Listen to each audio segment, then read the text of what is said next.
Hello, everyone. Welcome to the Construction Worker Podcast. I'm digital media editor Warren Fry, and with me today I have. Alistair Hayfield, Senior Research Director at Interact Analysis. And you were with us about a year ago, and we were talking about the UK construction sector sort of, I don't know, malaise is the right word, but things were in a holding pattern, I guess, and things have gotten worse, and that's why, according to you, and so that's why we're here again. So I guess I start with that: how have things gotten worse, and how have things, maybe some sectors have gotten better?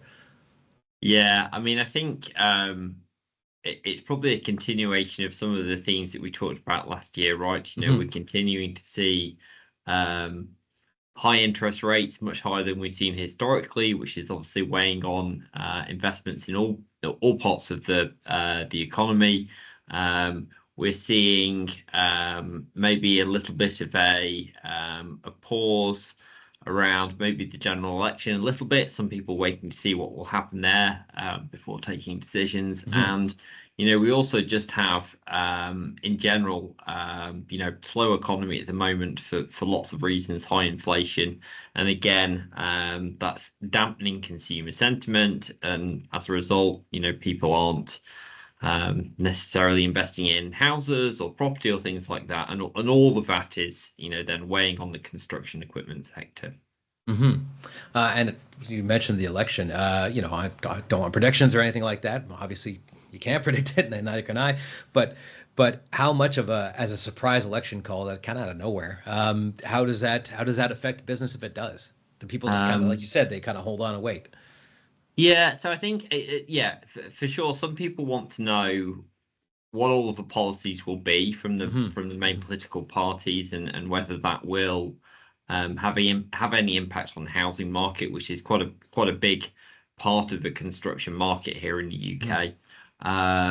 People waiting to see if policies will help first-time buyers or make mortgages more affordable with high interest rates. In reality, all of the political parties do face the same challenge that there's a massive labour shortage in the UK at the moment, and most of the parties can come out and make predictions about how many new houses they will get built, but the big problem is there aren't enough people to build those houses. And so we can be optimistic that construction activity will improve. And there's benefit there for people who are selling construction equipment, but it's we're still a long way off house building rates from the 1990s, for example. And I think it continues to weigh on the industry. It means that the construction equipment market is not going to grow as fast as maybe it used to. Well, you mentioned labor shortage. Just in terms of people operating that equipment, I assume that's a problem too, because if there's not enough people to build houses, there's also not enough people to operate equipment to build houses or anything else. Yeah, exactly. And a lot of those machines require a high level of skill. These are not easy machines to operate, and some of the tasks that they're required to do are not easy to do either. And so that's another barrier that although there's been quite a lot of investment in key skills and training construction industry workers. There's still a shortfall in people who can operate the machinery. Just in terms of what are some of the real red flag areas that you're seeing in terms of equipment or any other part of the construction industry in the UK? Well, obviously, I mean, housing is a big one. Real downturn there, and we're not seeing much in the way of signs that will improve this year and maybe into early next year either. Investment in factories is also sluggish at the moment, and that's something that we see across the rest of Europe as well, that manufacturers are hit quite hard because of the economy at the moment. They've got high energy costs still, and so are not investing in new facilities, and certain infrastructure works as well, again, being delayed or put on the back burner because of high costs, or again, here in the UK because of the election, certain projects may be pushed down the road because we don't know who's going to be in number 10 Downing Street later this year. And just in terms of the opposite of that, what are some rays of hope that are on the horizon that you can see? We see actually office construction is doing fairly well at the moment, and you have to kind of bear in mind that the UK is mostly a service economy. Hmm. So we do see companies that are in the service part of the economy sort of investing in facilities. Um, Infrastructure related to energy is doing quite well. So with the transition to renewables and Hmm. electric vehicles, there's investments in the grid, investment in charging infrastructure, things like that. So that is actually looking quite promising at the moment. And then actually one area we didn't expect to see is agricultural buildings. Mm. Some investment there as well, which is a bit of a sort of standout area at the moment. How come is why is that a standout area? I mean, my ignorant North American take would be, well, there's not enough land, and but I'm sure that's wrong. I think, yeah, I mean, I think when it comes to buildings, there's been some funding support for farmers. There's also been Mm. some changes in the way that buildings can be repurposed. So I think some of that is kind of driving that growth in the agricultural sector. And I asked this last year, and it may not have changed, but I just the war in Ukraine. You mentioned energy is part of the high energy cost because a lot of energy was coming from Russia, and maybe it isn't anymore, or is it less of it?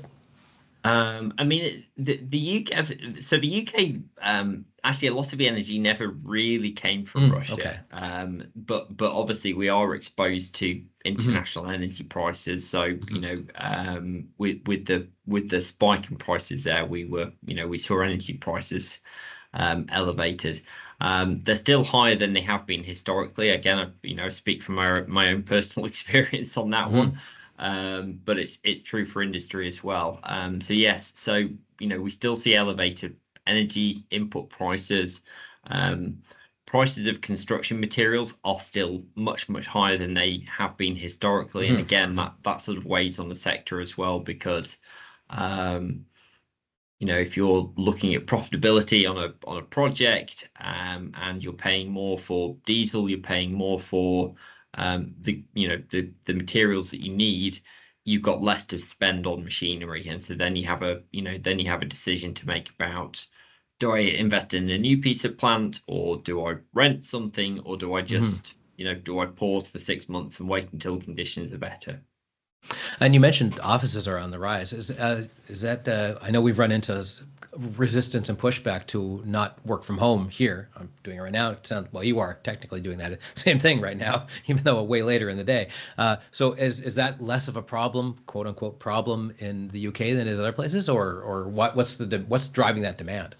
I mean, yeah, some of it will be growth in that sector, in the Hmm. services part of the economy, people refurbishing buildings, or maybe looking to develop new sites post COVID. I think here in the UK it's probably similar to North America and other Hmm. places Hmm. that um, companies as a whole are either looking to push people back into the office, or at least looking to do some kind of hybrid working, right? So Hmm. people in some of the time, and working remote, and to get people to come into the office, yeah, maybe looking to find ways to do that. And part of that might be refurbishing, regenerating facilities.